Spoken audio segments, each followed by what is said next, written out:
Dès mon premier jour, j'ai aimé cette studieuse ambiance. Tous ces livres, ces plumes, ces encres, pour moi qui ne savais pas lire, restaient un mystère. En milieu de matinée, M. Auguste avait l'habitude que je lui serve un grand verre de vin, un vin d'Anjou. 20 ans après, sa saveur m'est encore familière.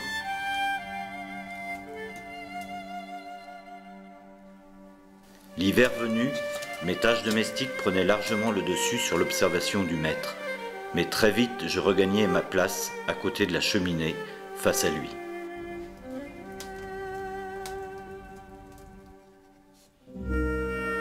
Chaque semaine, M. Auguste me donnait une bourse et je m'empressais de dépenser chaque sou à l'hôtel du Franc-Meunier. Dernière habitude de mauvais garçon, du temps d'avant, avant Maître Auguste.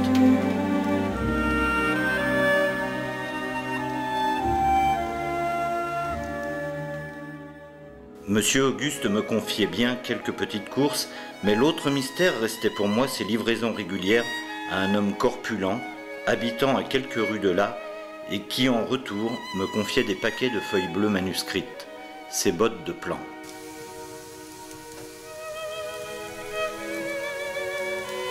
Monsieur Auguste aurait pu lui paraître plus figé qu'une statue, tant il avait passé d'années à la même table, à ancrer la même plume pour tant de volumes ou de papiers éphémères.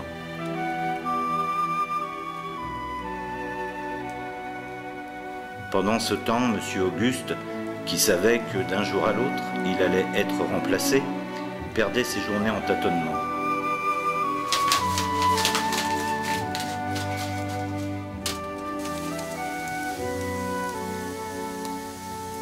Cela semblait si important pour lui, tout comme cette femme, Constance, qui semblait être une obsession. Maître Auguste était avare de paroles, il n'exprimait guère que son mécontentement face aux très irrégulières rentrées d'argent.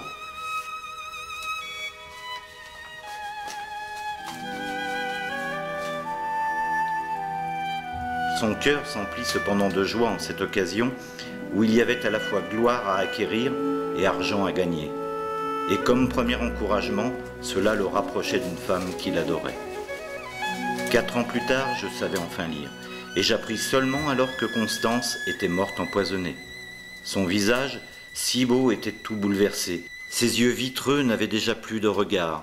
Un tremblement convulsif agitait son corps, la sueur coulait sur son front.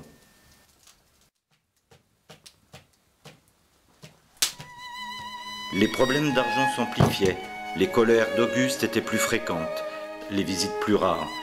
Mais malgré l'innocence perdue, j'aimais toujours la magie du lieu.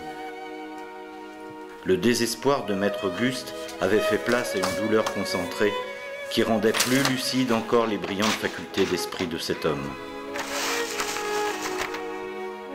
Avant les batailles de 70, nous avions définitivement perdu notre commanditaire. C'est de Suisse que nous était parvenu son dernier signe de vie. Monsieur Auguste pensait peut-être à écrire pour lui-même, qui sait. Mais non, ses écrits personnels ne se vendirent jamais. Malgré sa fortune acquise, il ne resta qu'un obscur teinturier. Oui, pour le 19e siècle, Auguste Maquet ne fut que le nègre d'Alexandre Dumas.